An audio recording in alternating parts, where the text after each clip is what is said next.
We do anticipate 70 participants today. So I'm going to ask for a couple of things. Number one, if everyone can please mute their phones, that will help us not receive any feedback while we're conducting the call. Also, with such a large group, if everyone can please hold their questions to the end. What we're hoping to do today is, as we've been out to the division, this is Janet, by the way, so hello and happy afternoon, everyone.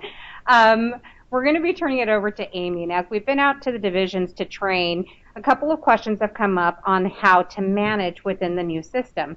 So we wanted to go through a couple of key things, understanding some of the GMs or VPs were not able to sit in on the whole training.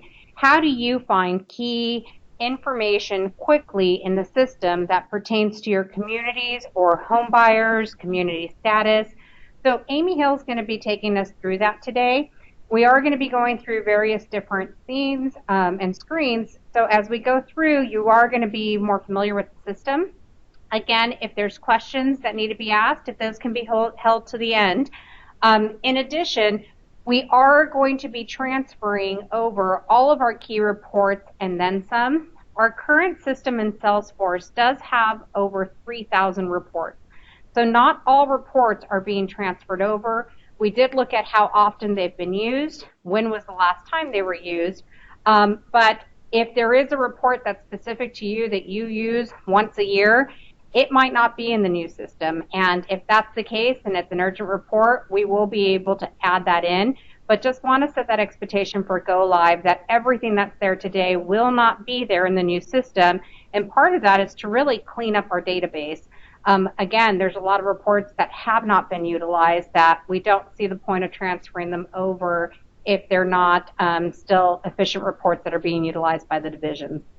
So with that, I'm going to go ahead and transfer it over to Amy Hill. Again, this is being recorded and we will be placing this in the new LMS system. So anyone at your division that wasn't able to join us will be able to preview this afterward. Thank you, everyone. All right, so I'm going to go ahead and start. First of all, if I could get, maybe just one person, I'm sure who it will be, but can somebody just confirm they can see my screen? Yes, you can see your screen. All right, thank you very much. Just wanted to make sure. So first of all, I want to go over just some general navigation of the system. It is a brand new user interface, so obviously if you are used to the old Salesforce and you have never seen this one, as many of you may not, I want to go over how to get through various pieces of the system and what it shows you. In the very top, we have something new to the new Salesforce. It's basically a search bar. It works very similar to Google, in that when I click in that search bar, it's going to start by showing me a list of recent items that I have visited. 95% of what you see in Salesforce is searchable. So communities, quotes, people's names, reports, anything like that. So typically what this is used for is for buyers' names. You can use it however you like, but if I start typing in a person's name, it is going to start to pull up everything associated to that individual. I can click on this particular Peter Pan account and it's going to open up his account for me. The same thing applies to a community name or anything like that that I would like to pull up. It also works for names of reports. So if I know that I have a lot status report, I can search for that as well. So it's a very powerful tool to help get where you want to be. On the left side over here, we have what's called a navigation menu. When you select this drop-down arrow, it goes through all of the different, what Salesforce calls objects. Objects are basically how the data is stored. For example, we have leads. Everybody's familiar with these. It's the Facebook website, online sales team. They all have leads that go into the system. The accounts are the homebuyer accounts, and this is obviously the records of homebuyers, their email, their phone number. That's very similar to what we have today. Then we have connections. Depending on how familiar you are with the current Salesforce, these are called opportunities today, and those are basically a community-specific kind of record. One account can have multiple connections. So I could be Peter Pan, I could be purchasing at Bristol, The Row, and Harmony, and I could have 3 different connections. Down here we have the quotes. Those are what in today's system are called scenarios, and that's basically the kind of specific details on what purchase you're going to move forward with. So it's your lot, your plan, your elevation, and your options that make up that price and that quote of your home, including your financing and other items. I'll skip past some of these that you are likely not going to spend much time in day to day, but we do have the agents, the traffic, the tasks. One that is more common is your products. Products are basically, I like to think of it as anything that you put in your shopping cart, which is your quote. So they all have a value related to them. Your lot, your plan, your elevation, and your options are all your products. Down here we have Shea Custom Tools. We're going to change the name of that. Somebody created that for us. But basically those are our 100% custom reports that have nothing to do. They can't be generated in standard Salesforce. One of those examples is the escrow report that many people use every Monday morning to go through escrow status calls. That is entirely custom and had to be built just for us, so it's located there. Then we have dashboards and reports. We'll get into more detail in some of that once we get through some of the navigation, but just wanted to let you know that this is where you would go to find your list of all the dashboards that are available and all the reports that we have available. When you enter any one of these objects, it's going to bring you to something called a list view. So for example, if I go into my connections, which are my opportunities, if you are in the current Salesforce, you're used to walking into what's called a community summary page. And at the top, it will give you the count of how many lots are in each stage. And then you'll typically click on something like pending buyer. And that will then bring up what is basically a list view. It is a list of all the pending buyers. So we've created right here using this drop-down list several default list views. I'm in the sandbox, so you're going to see some junk in here that people have created, but we will have it default to only show the ones that are standard for the company, which would be your reservation hold, your sale and backlog, all of the various stages that you're used to seeing today. One of the things to make note of in the system, if there is one of these particular views that you like better than all of the other ones and you use it more frequently, this little pin right here will allow you to determine which one is your favorite.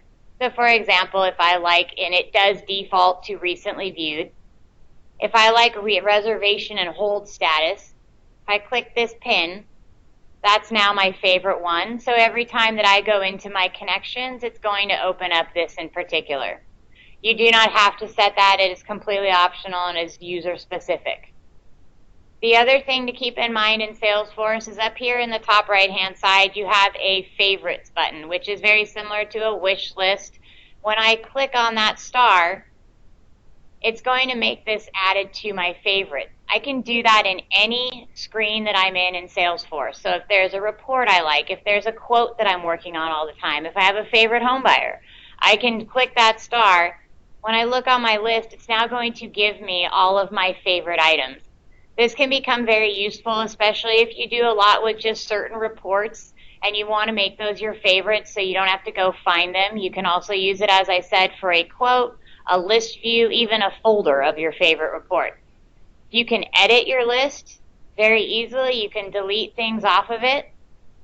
And you can also search, even in your own favorites, if your list gets so long, which I don't recommend, but if you choose to have a very long favorites list, you can then begin to search just in your favorites. Again, this is something that is personal to you. Your favorites are for you and you only, so you manage them and nobody else will be concerned with them.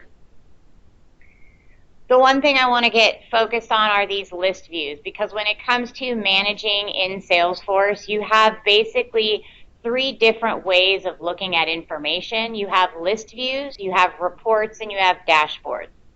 List views, as you're seeing right here, are a very, very powerful tool that once you get comfortable in Salesforce, these are going to become basically a replacement for 90% of what used to be on a report. The reason being, these are live information, and they are also things that you can adjust the columns and the filters on without actually having to save a report as a new name. If it's just temporary and you want to change it really quickly, you do so, and you don't actually have to keep creating 95 reports for the same thing. We have a lot of reports out there where it is the same report and it is just created for a different community or for a different CR, something like that. So what you can do with these lists, Once I have a standard that is created for the entire organization, every person in the company has the ability to clone. You will not be able to edit the existing defaults because we want to keep the list clean on the left-hand side. So what you will have the ability to is clone any list view, name it whatever you would like to, and you will have the option, and it will be the only thing you can do is only you can see this list view. We want to keep it clean so that everybody is not sharing what they think is their favorite and best list view, and we all have a drop down over here that then has 300 different list views. So I am creating this for myself only. Over here on the right is where I have my filters. So previously, if you were thinking of a community summary page where you would select your division and then you'd select your community, and then you would get your list of reservation and hold, I can come over here and change my community. I use contains, which is the default that I have on these, because then you don't have to type out word for word in case it's Trilogy at the Polo Club. You can just type Polo Club, or if there's any other information. So I can continue to change whatever I have in that value. As soon as I click done and save, it's going to update my list, so now I'm only looking at that community. The number of filters you can apply is completely up to you, and which ones you prefer to have on there is also up to you. We will be giving a training about 30 to 45 days after go live that will focus more on creating your own list views because of how powerful they are. You can have multiple different filters and logic where this or this is true. But in the beginning, we just need to get everybody comfortable with what kind of data is there, how do we do a list view, and then we'll go into more details because, as I mentioned, it becomes extremely powerful. You have a list up here where you can then say, I want to select my fields to display. This is covering everything on this rows up here. So right now on my visible fields, I have connection, account, stage, and some of this information. I have everything on the left-hand side available for me to drag onto my list view. So if something, for example, let's just say that the reg card checkbox, which you would never use, was very important. I click the right-hand side, and I've now added that as something that's going to display on my list view. This is very useful for different roles within the company because sometimes we have people that they're interested in the same information, but they don't care about necessarily the same fields on all the connections. One person might be interested in AP. They want to see the deposits that are made on all of the closed homes. Some people may want to see the whether or not it has a broker and what their commission was. You can use the same exact list view, copy it, name it something, and change the fields that are displaying at the top for yourself to make it work for you. And that way, whenever anything is changed, if there was ever a field where the logic was changed in the system, nobody has to update a report or do a report. This is all live information that's coming in, and it's all linked together. So one of the other things to remember is you also have the ability to create a list view where you can put a filter on it. For example, if you're looking at homes that close in the next 60 days versus somebody who might be only interested in the active homes that are listed. So it gives you the ability to basically cater the list to what applies to you or your role or how you manage. So again, these list views are something that I consider one of the most valuable tools and something that everybody should get comfortable with because it will save you from creating or submitting for people to create on your behalf several hundreds of reports. So I want to go ahead, and after I have set this list up to the way that I would like it, then I now can make this my favorite if I'd like to, and that's going to be my default that I enter to every single time. So you'll notice that with every single one of these objects, when you enter it, you will see this similar view. So if I go into my products, which are my lots, plans, and elevations, here I have my available lots. Then I also can have my spec lots. So I can create these different list views, and again, by default, you will see the same ones that you see on the community summary page, and all that you'll want to do is update it for either your community or division. but you have the ability to also change the entire appearance of it should you like to. Next one that I want to go into is your reports. So the purpose of the reports is basically a couple of different things. When you look at a list view, you'll notice that that list view was all based on one object. So if you have some type of a report, if you need to look across multiple different objects in Salesforce, that's when we start to create reports. Typically what will happen going forward is if you need some type of a report, we'll take a look at the requirements. If it's something we can build for you in a list view, we'll do that first. If that is not possible, then we'll build you a report. But some of ours, the majority of what you see under the JF Shea reports today, those are not items that we can recreate with a simple list view because they are more custom reports. So when you come into your reports section, you'll see it defaults to recent. If you go under the all folders, you will see that we have each division has its own specific folder. I'm going to jump into production where we've taken this a little better. So right now we have Division Reports Active Lifestyle, Division Arizona, Division Colorado. So what you would do is you would enter into your particular division, and within that you'll have corporate reports and division reports. So we've split up corporate reports being your JF Shea reports, as they're called today, versus division reports, which is where your team will have control over the folders and those reports that go within those folders and creating them. These ones in the corporate reports, these will be locked down. They are not ones that people can edit or do anything with. So this is where you will see all of your standard JF Shea reports. If you are interested in looking at one of the corporate reports and you do not want it filtered down by the division for any reason, for example, Janet might go into this, you can enter the corporate reports, and this is where you would see them at the corporate level. We do not have them all loaded in right now because we've created them and we're slowly loading them in and copying them. We don't have all of our data migrated into this system, so they produce blank numbers for a few of them right now. But the main thing to remember is that most of you are going to go into your division, and then you're going to go in and find your reports that you want to favorite. I would recommend if you're typically going into all of the JF Shea reports, you can actually favorite the entire folder instead of a particular report within that. So if I favorite that, then now you'll see that I have a list right here for corporate reports. When I enter the system, I don't have to go under reports, then go under all folders, then go under active lifestyles. I can just click my favorite right here and open the whole folder.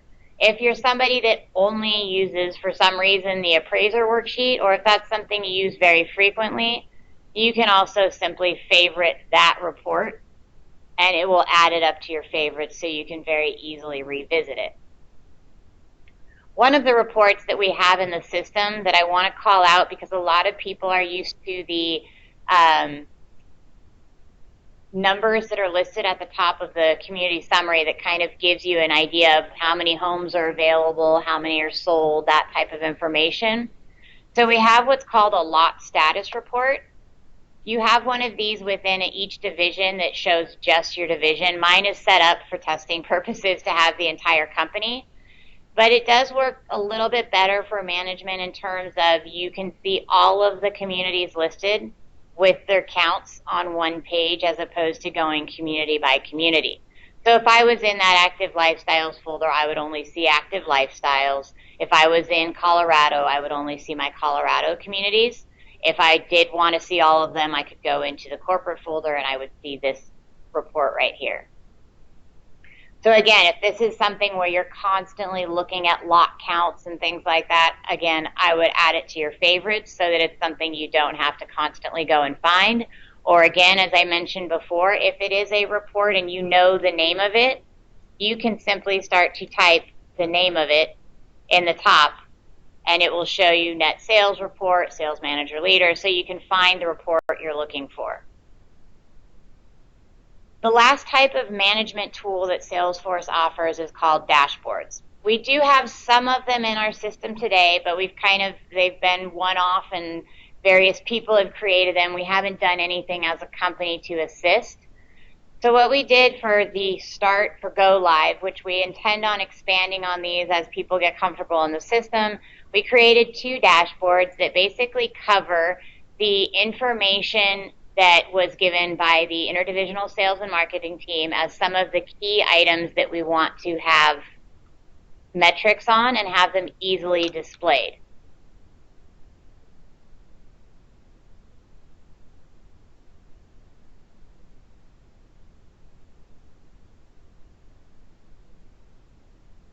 This is the sales activity dashboard.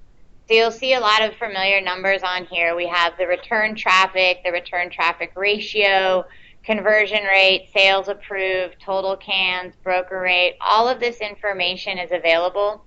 What you'll do on the top of the dashboard is just select your division, and then you'll have some of these time values that are preset for you.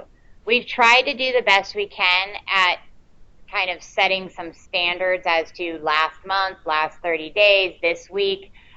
Janet and also Steve have been very helpful going through and determining what some of these time frames are. So we will have obviously a lot more than just these 3 in our production environment.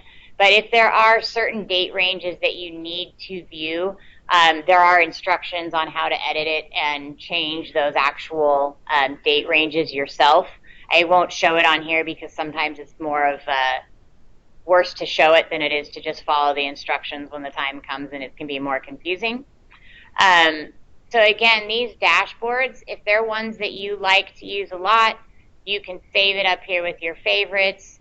You can come over to the dashboard section and locate it that way, or you can type the name of the actual dashboard in the top.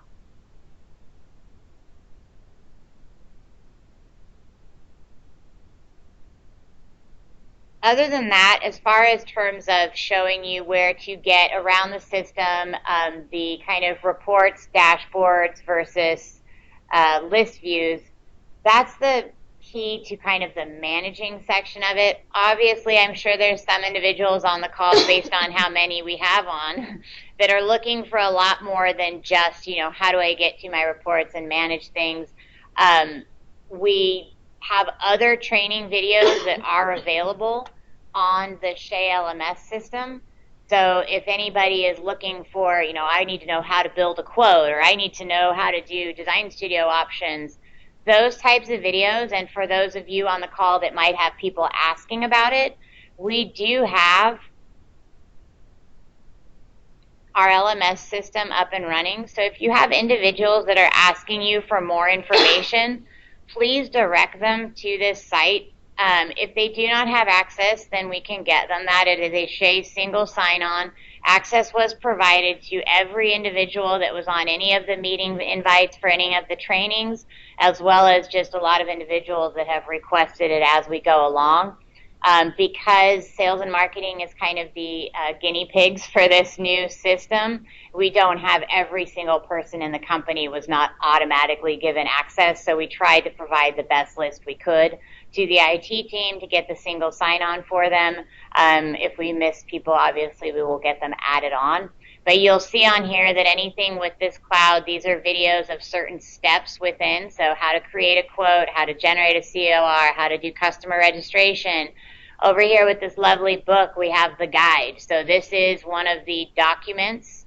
It is a Word document, dated so that you always have the latest and greatest, and you can generate this, download it, print it. It has screenshots, and just for those people that prefer the written version as opposed to a video, we do have that available. And the other thing that we have on this screen is we have a list of the videos that I've been doing. So you'll see Skype recordings. Those are the trainings that I'm doing as we go along. I've started to record them and post them. So this one is a designer-focused training in case you have a designer that has lost or been unable to attend any of the meetings or trainings in person. They have a resource to go back and look at. So just a kind of heads up as to another option for people to learn if they come to you looking for resources. Going forward, the goal is to use the LMS system so that when we do have a new hire or something along those lines, we can direct them and assign them a certain set of courses and provide everybody with the same training in the system so we don't have people that are stuck. But I don't want to go too far down onto the outside of the managing with the system. So at this point, I will go ahead and either let Janet take on anything that I may have missed that she would like me to go over, or anybody on the call that has anything. We do have, like I said, a large audience. So, if there's certain questions that I can't answer in a timely manner or that might be specific to one or two individuals, I might just take note of them and either respond to you directly, or if I don't have the answer, I'll get it to you soon. Well, I think one of the main functions as a manager or VP is going in and seeing the status, which you've gone through, the lot status of our communities, being able to quickly access buyer lists, so looking at your buyers, your backlog. Can you, again, show the feature? I know you showed it on available lots, but can you show them how to quickly find their buyers? And if they had to access a record, how do they get information on the buyer? Because we do have some GMs or sales managers potentially that might have not been in the full training when we conducted the training. So if you can quickly show, for their purposes, they received a call and they needed to access a record, what would they do? So there's a couple different ways to do it. One of them is to, again, use the search bar. If you know the buyer's name, you can very quickly enter their name and find the information about them. I'm going to use my friend here. So when I look up Peter Pan and I open up his account, immediately on the right-hand side, I will have these connections, which are their opportunities. So depending on which community I am at, we're going to say that I'm working at Alondra.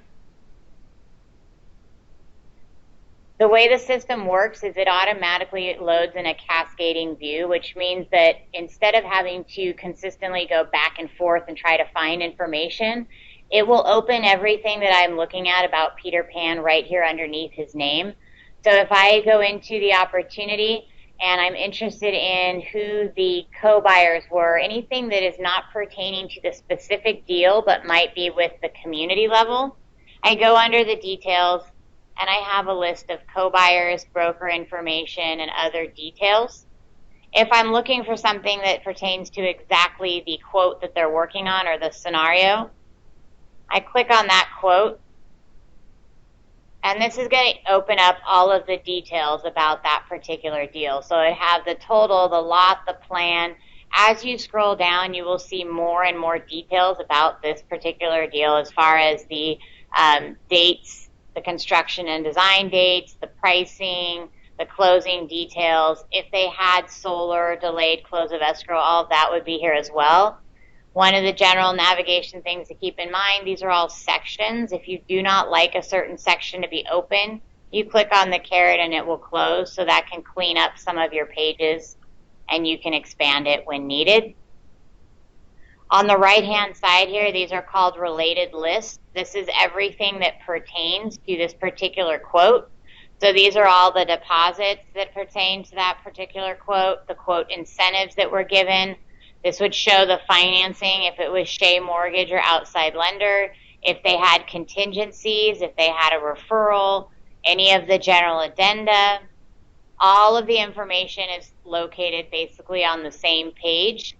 DocuSign status, if for any reason you're somebody that's looking at, you want to view the documents that have been sent for that particular individual. This one only has one, so it lists it right here. If this ever has, 3 or 4, you can click on that header. It will open up a list that provides every single document. It's very similar to the view contract packages that you have in today's Salesforce, and it will list all of the documents. The one nice thing to note as well is if you are doing multiple tasks at the same time, if I am looking up information on Peter Pan and all of a sudden I have a buyer call and they would like to ask me something about, or a CR has a question on a certain one, I can pull up a different connection, and buyer, and it will open up the person's name automatically for me. It will open up their connection right here, and it will remain having all of the information open right underneath the name of the buyer, and I still haven't lost Peter Pan. I can go back to him at any time.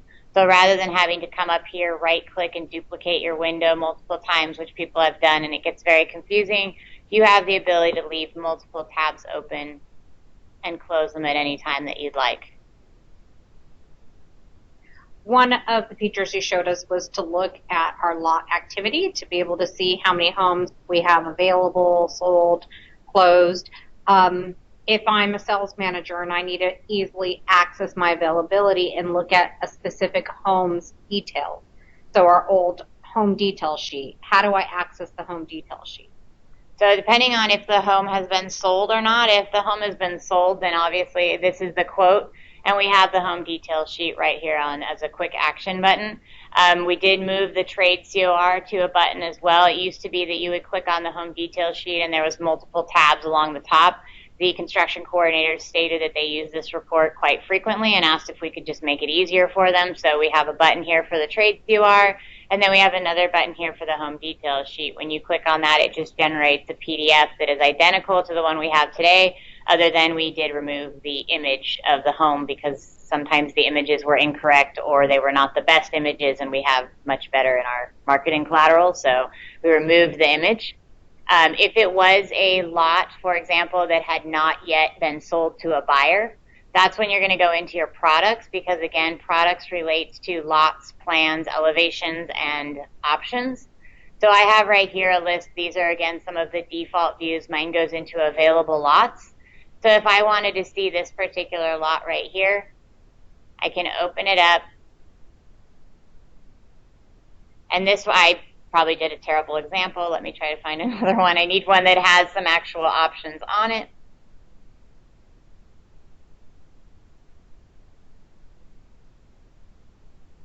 So if I go to one of my spec lots, once you are in the lot, we still have, as they used to be called, inventory scenarios, and now we've gone to the term spec.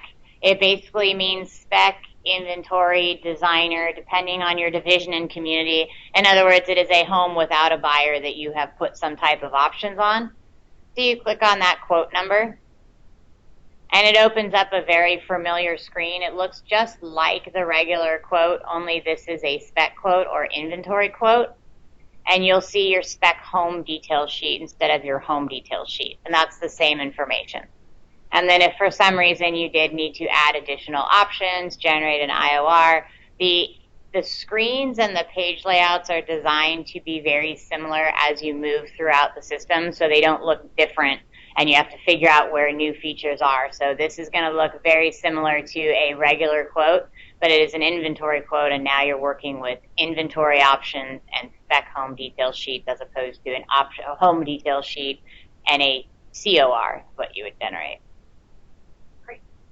Now you mentioned if you can click back on products to the list view of available homes, you mentioned that these reports will be in the system. So if we go to available lots, let's click on available. If my personal view, I'd like to see pricing listed on these so that it's a quick glance and I have the opportunity, or if I want to see other details, how would I be able to adjust this? So that's where I was going over before, that you will clone it, and then you can label it whatever you'd like. I'm naming them tests so that I can delete them later. Save it. And it's automatically going to open up the screen. Filters are the most common thing to change, so that's why it defaults to filters, because typically you're going to want to change your community. You may want to change the status, anything like that. But if you want to change what the columns are that are listed at the top, that's where you come into this screen and do the select fields to display. And everything on the visible column is exactly that. It's going to be visible along the top of your page. You have the option to remove whatever you'd like by sliding it over to the left. If I am interested in some of these other informations, then I would click the right-hand side, and you'll notice it becomes on my available visible fields. You also have the ability to adjust the order. So if cost center is more important to me than lot, I can move the arrow up and down to change the order of my field. Once I hit save, it will update for me. Is it possible to export that information or to print it? I mean, anything like that, or is it just meant to just look at in the system? So Salesforce is very, very adamant that they do not have export to Excel for a reason on the list views. Their feeling on it is that they are wanting you to stay within the system. So typically if somebody is taking something like this and exporting it into Excel, it's because they want to add another column and do something else with them, and then you've just left Salesforce to work on a spreadsheet, and now you're entering or updating multiple sources. So the reason they do not provide that feature, it's not something that we just didn't put on, is that they do not believe that that's the best way to handle it in a CRM system. It's kind of that concept of, you know, you should everything, if it's not in your CRM, it doesn't exist. People hear that all the time, and that's why they live by that. So they would say, well, if it's something that you're exporting to a spreadsheet, you should have that field in your CRM system, and you should update this list view. Right. I get that, but if Mark asks for, can you tell me this, how closings in the last 60 days, how much in incentives we gave him? Because he wants me to look it up and doesn't have the time. There's no way for me to share that information with him. He just kind of needs to do it himself, or can I copy or print or anything like that? You could share the list view with him so he could look at it himself. Can you also chatter? Yeah. Sorry, Amy, I don't want to take us off course, but won't we be able to use like chatter, a list view, like if you want to share something with? Yes, Steve, you are correct. We can. Chatter is a feature that we're going to be rolling out probably in 30 to 60 days. What we wanted to do was make sure that people have the availability of going into the system and working in the system first, and then start rolling out the new enhancements on the new features that we have. The only thing with Chatter that we need to be careful, it's available day one, but the only thing that we want to be careful of, Chatter, for those of you that are not familiar, is like a Skype system that's within Salesforce, where you can share information. You can, even put notes, and it'll record everything on the buyer's record. The one thing that we want to be careful of is everything is discoverable. So before launching it company-wide to the sales teams, we really want to go through proper protocol of using Chatter, because if someone enters any notes that are discoverable and they're inappropriate, they will be found, basically. So we just want to make sure to put proper protocol when rolling out Chatter, but it is a live feature that will be available as of day one. We're just going to be going through a proper training for it. But yes, you would be able to share it in that format.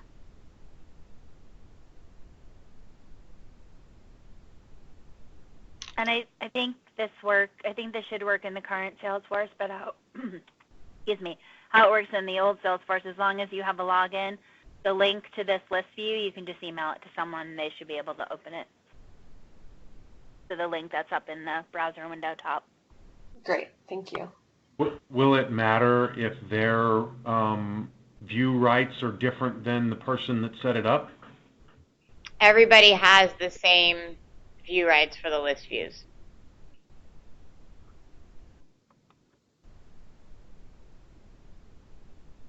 Not for other features, but for list view, yes. Yeah, not across the entire Yes. system, but for list views. Good question. What else? We're opening it up to questions now. I'll do one more and then I'm all done up here in Washington. But you said, since you're in a list view now, that you can filter for a certain date range, or would you just add sales date onto it, sort it, and then manually look for the information you're looking for? Or can you put in date ranges or additional filters? You absolutely would not want to do, you don't want to do it manually. So I would highly recommend using the dates. So for example, if I was looking for a completion date, I can say that a completion date greater than or equal to and I can Perfect. mirror 1-1. So what that's used for a lot is we have, for example, a lot of the escrow side of things, they're interested in projected closings in the next 60 days or the next 30 days. So they've already gone in and they're testing and stuff and created their own list views for what is going to close in the next 30 days. They don't want it by community, they want it by the division, but their main focus is on the date range. So they've gone in and created their own. And that's where these become very valuable, is thinking of in your particular role. It's very rare that we'll have one report that is exactly meets the needs of every role in the company.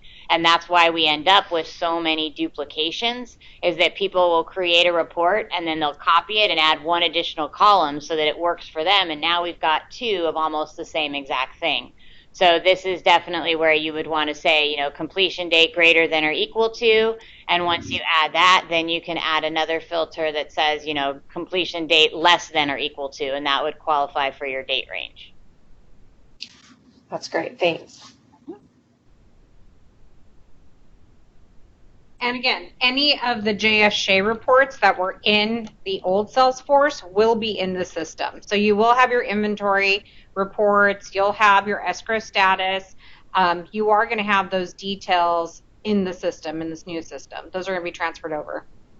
Well, recreated, but they'll be in there.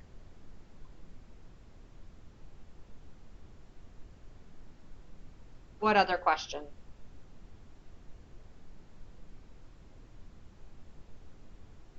Is there any other functions or items that this core team looks for in the system that we might have not gone over?